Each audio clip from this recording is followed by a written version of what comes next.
Hello out there, everyone. Just dropping in another addressing a certain issue segment for those of you interested. And the reason being, on this particular evening tonight, BBC Two is celebrating its 60th anniversary. So I thought I'd just come on and talk to you about something you might not have known about my television fame from back in the day.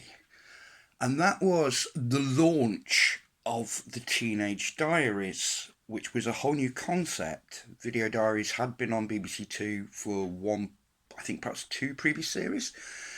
And the Teenage Diaries were absolutely brand new at the time because I think they told me 400 people applied and 400 teenagers. And me and five others were picked.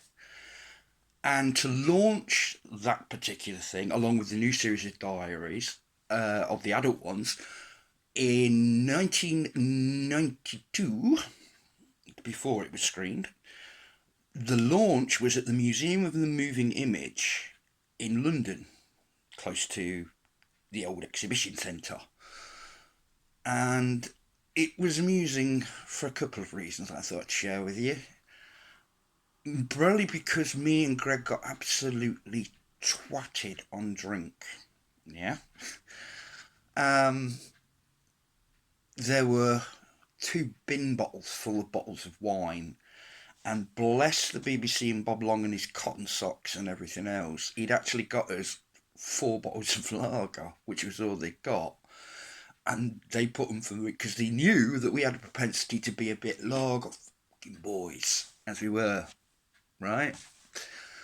The way it worked was all the members of the press, most of the illustrious press organs of the United Kingdom, were invited, and the entire people from the Video Diaries units, obviously, for all their hard work, and some of the diarists, but only, I think, another two from the Teenage Diaries programmes turned up. One was Ben the boxer, and I think the other one was Rachel.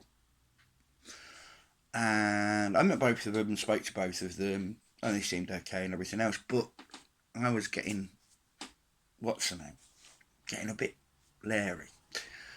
But before I got leery, they actually played it at the Museum of the Moving Image, which is awesome, by the way. It was awesome. They had screens all around the rooms there, which would show obviously bits from films and televisions as display screens. So they played it, the diary series, in order, and Bob Long took me to one side, and they said earlier in the evening there was quite an amusing moment where a bit of the sample of my audio kicked through while the press was arriving and everything else, and it was the line "one crap video diary," which he thought was ironically very funny, and so did I. Anyway, what they did was they screened them in order of the series, and mine, if you actually know or remember, was the second one of the Teenage Diary series. And I always remember the bit, I'm standing there with a bottle of beer in my hand and Greg's standing next to me. Yeah? Okay? And it was Rachel's, I think, was first. And the bit, that sample of her diary, and it was screened and everything else, and it went on this soothing bit of ambient music. And then it kicked in to Chemical Warfare by Slayer, which wasn't actually used on the programme because they couldn't get the rights for it from Def Jam.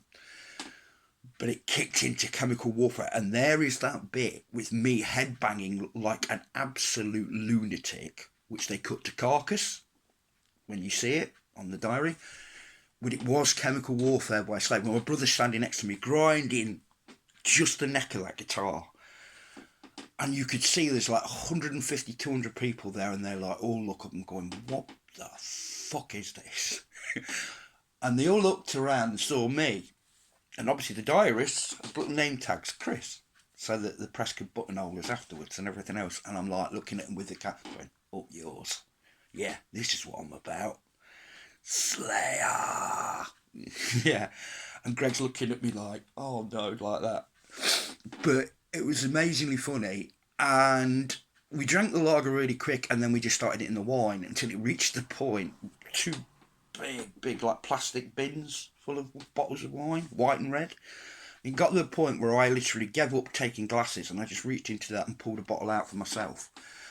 I've also got my personal stereo with me, yeah, which has got Sepultura's Arise album on, and I'm doing interviews with numerous and pretty well known press organs of the United Kingdom, various newspapers, and I'm getting more and more shit faced, and I'm just like, they're like a teenaged Ozzy Osbourne, like in his day. Yeah, blah, blah, blah, blah, talking to the biggest newspapers in the land about diaries and everything else. And I can't remember to this day. And then I'm walking around there. Well, I'm not walking. I'm then going around there in full shit-faced thrasher stride, grunting along to Igor Cavalier and snarling along in the faces of all the executives and all the people who financed the teenage diaries and the video diaries and everything else, going, infected voice, ties you up and you will grow. Oh yeah, happy times. The crappiest thing of all was I got so absolutely shit-faced that I can't remember it all till now. But I must have jumped off somewhere and everything else, and I scratched myself up, knackered this knee up. And I remember walking back across one of the bridges across the Thames, and sort of like, and I remember looking down into the river, and I'm like listening to that, and Greg grabbed me, and it's like, what the hell am I doing? I remember being at McDonald's at some point, and I couldn't even taste my Big Mac. I was so drunk, and it was all blackout. But how to introduce yourself to the press of this country, and also how to impress the people who've made you or helped you make a television programme in reality TV in the early days. And that's what I did. Museum of the Moving Image, press launch, video diaries, teenage diaries. Yes, I was metal then. And yes, I was a silly, silly teenage boy. But hey, it's me.